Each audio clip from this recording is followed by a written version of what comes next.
I think this was my favorite, like my most favorite episode. Like you can't compete with this.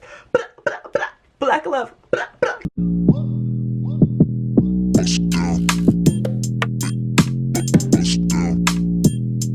With everything going on in this week, this episode, they even put out a statement saying we didn't have to watch this episode if our hearts were heavy.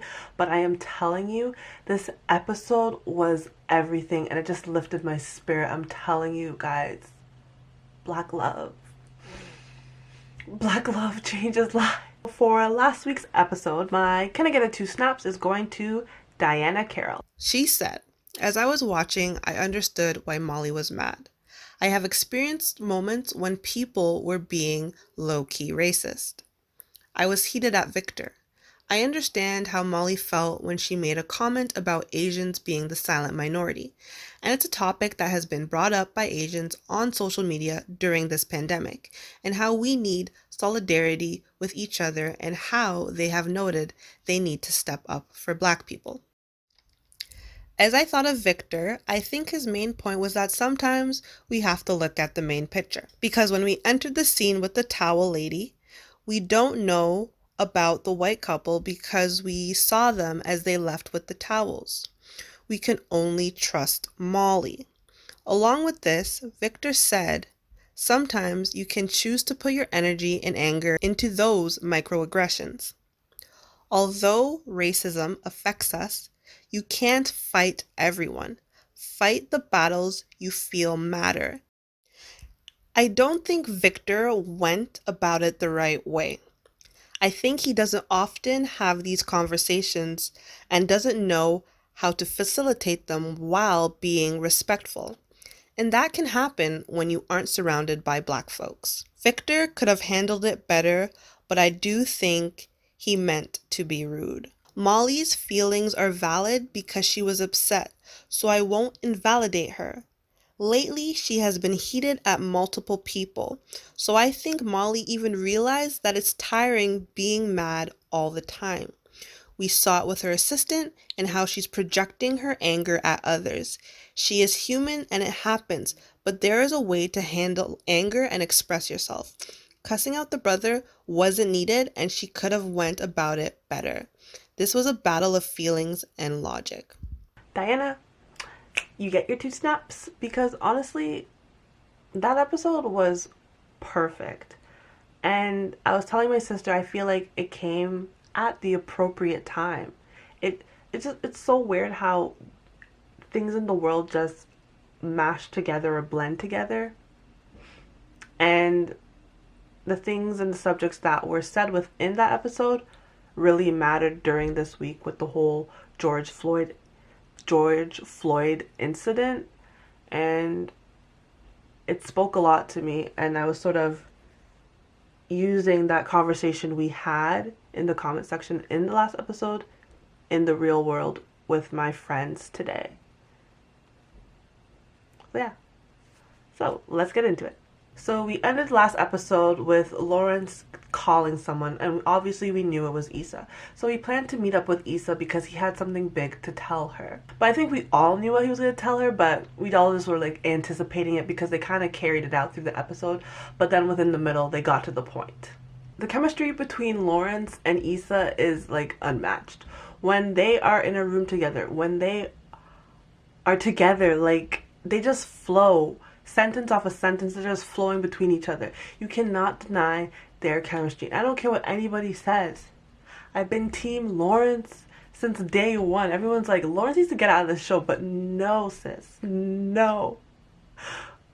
Like, Lawrence is perfect for Issa, but I don't know if Issa is going to stay with Lawrence. And that's just being real. I'm just going to talk off the top of my head because I'm thinking about it. This is nice, and I think they were just giving us a what could be type of situation, but I don't think Issa's gonna end up back with Lawrence. Okay, so in this episode, we get a heart-to-heart between Issa and Lawrence. I live for this stuff. I wish Molly and Andrew got one, but forget that. We don't care about them. We're here for this union. Okay, so the question comes up, what would have happened if they chose to stay together. So Lawrence basically was saying, like, I give up on things too easily. I don't believe I really fought for this relationship.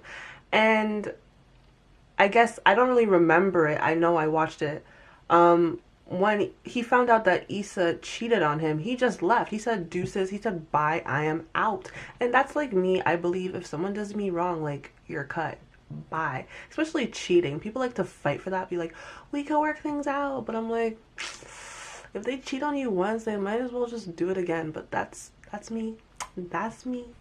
So as they're talking at the dinner table, Lawrence asks Issa, why Daniel? Of all the people, why Daniel? And Issa said she didn't know. He just popped up and it felt good to feel wanted. I don't know if I believe that to be true. I feel like Daniel was the what if guy. He was the guy that you always thought about and you want to know, like, what if I chose him? How would my life go? And he failed. Well, that failed. He was the what if guy, and I don't think it went the way she planned, because while she was testing out him, she was breaking up another relationship. I think her situation with Daniel would have been completely different if she broken up with Lawrence first, and then she could have formed a real relationship with Daniel. But she knew in the back of her mind she felt guilt, so that I think that was hindering that relationship. So I don't think Daniel was just a random guy. He was the guy she fantasized about, the what if guy. If I wanted to do my life over, what would I have done? And I would have gone with Daniel. I kind of sympathize with Issa because, yes, they were trying to work things out, and then he was sort of making small changes, but she was just scared that his changes weren't enough and that he was just going to fall back into the old habits. And that's understandable. And she was with him through his depression. He didn't want to go out. He didn't want to hang out with her. He didn't want to have sex with her. So she felt neglected. And when you are in a union or a partnership with someone, it has to be a give and take. It can't just be a one-sided relationship. And I think that's what Issa felt. She felt the burden that she was carrying him and she was not getting any of the love and provision that she needed as a woman. Lawrence was a bum. Lawrence was a bum. He does not carry that bum mentality anymore, which we've seen in previous episodes, but he was a bum. And that bumminess came with a burden, and it came with a depression. He was sitting at home. He was not accomplishing anything. And it's not like he wasn't unaware. He was aware. And that is the difference. He was in a sunken place. He was watching Issa go to work day in and day out. And that just made him feel like shit. Let's be real. Nothing's coming through for you. You're sitting on this one idea that you just can't get off the ground. He was stuck. And I'm proud of Lawrence for admitting that he blamed his ways, his behavior, the way he carried himself on Issa. It was easy to blame Issa for ruining their relationship, actually. Yeah, that's the way to put it. He made the excuse that, you know what, Issa cheated on me and it's her fault. He probably had in his mind, I'm a great dude. I'm the best dude. Why would she break up with me? It is her fault.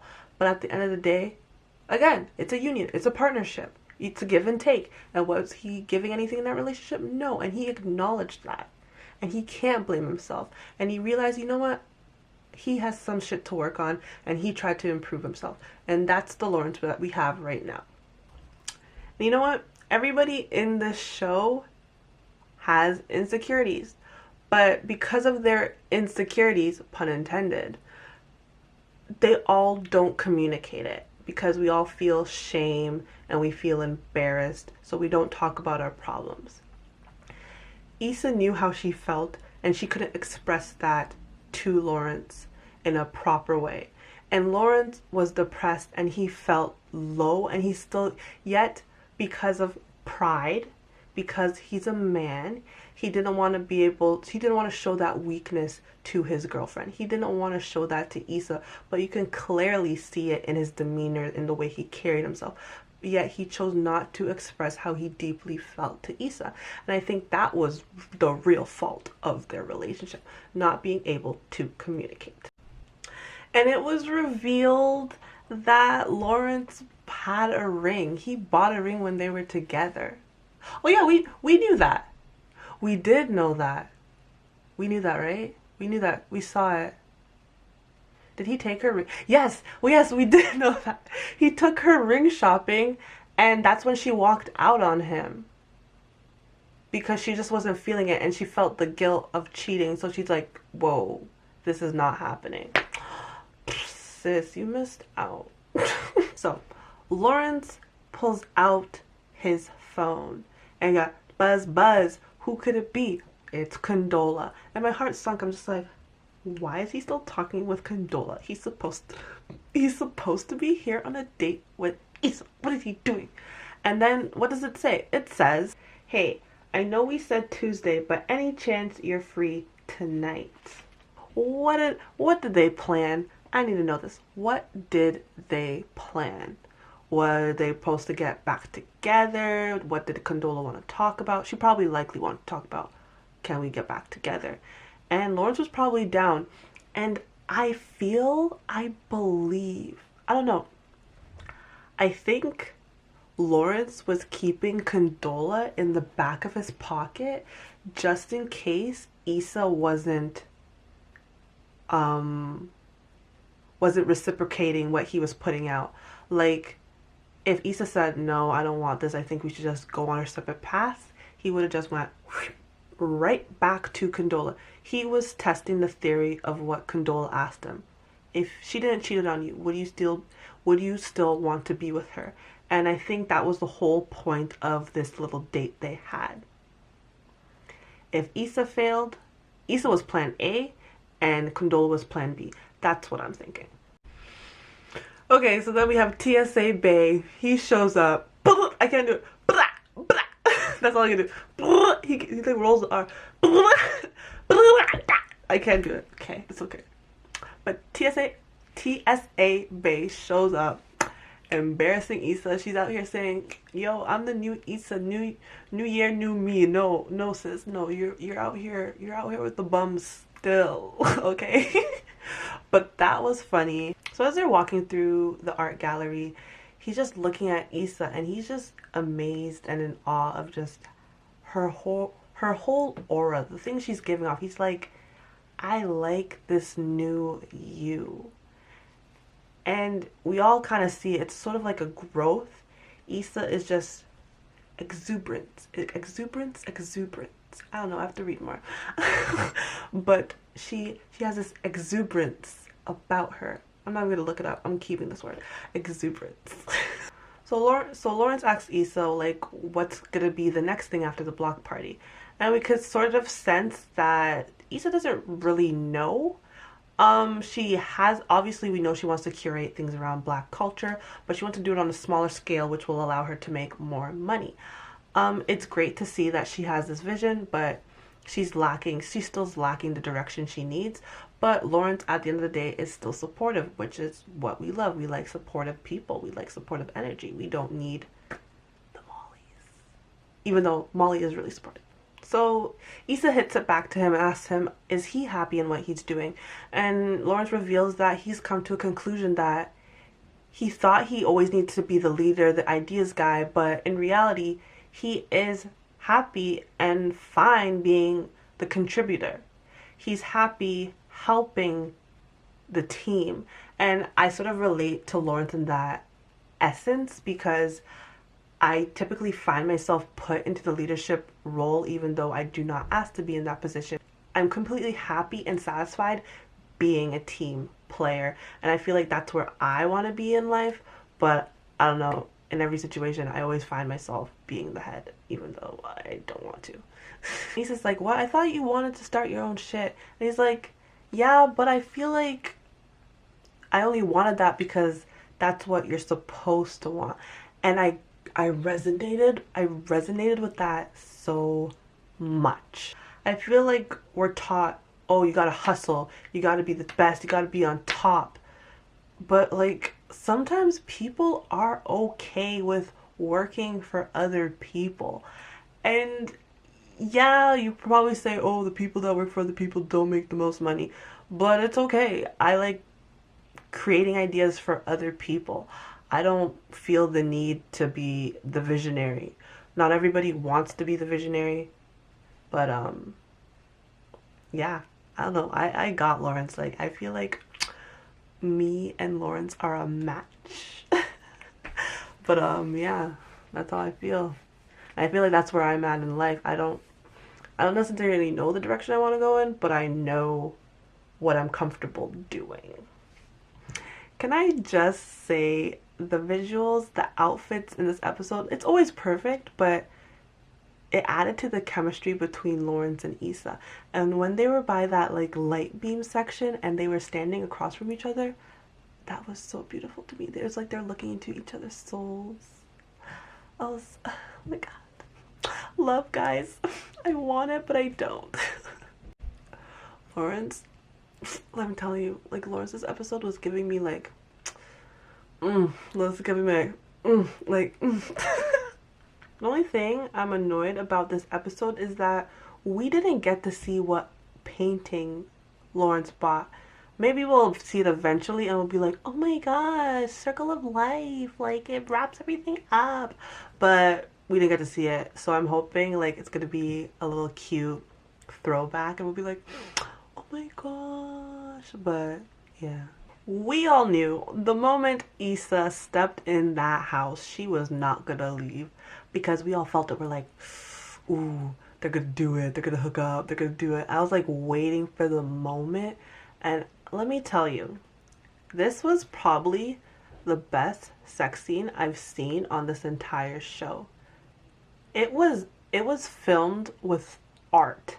This was like black love at its finest. It was so clean. You could feel like real love. And it wasn't like a lust type of hookup. This was like, you are my soulmate type of thing. And it was just beautiful, slow motion. You just saw certain parts of their bodies. And it was like, this was art. That's how I felt about it. I was like, this wasn't anything like raunchy, quick. Oh my god. Raunchy, quick, or hard. This was like passion. Tasteful. That's what it is. It was such a tasteful scene and it brought me so much joy. I was like, black love. Is it for me? Yes. And maybe I'm gushing because it's like, oh my god, Lawrence and Issa back together, but this was a really, really, really good episode. So they ended the scene in the morning and they just woke up. They just woke up happy and in good spirits. I don't really know what that night really meant to them. Was it just a one-time thing? And I was like, after this, we are not seeing each other anymore? Or was this solidifying, like, I would like to continue this? I don't know. I really don't know. What really killed me though is this girl walked back home acting like he lived around the corner. No, this guy lived a couple blocks down. And by the time she got to her house, she kind of got sad again because she's like, yo, I'm tired. But that was funny. I think this is like the first episode where like nothing bad happens. Aside from her falling on her face, but this was just a genuinely good episode. And it came at the right time. It lifted up everyone's spirits, even the characters' spirits. So you can't be mad with that. So I just want to see your thoughts. Do you guys believe this relationship between Issa and Lawrence will form and continue on, or do you think this was a one-time thing? I want to hear your thoughts. So yeah, see you in the next one. Bye.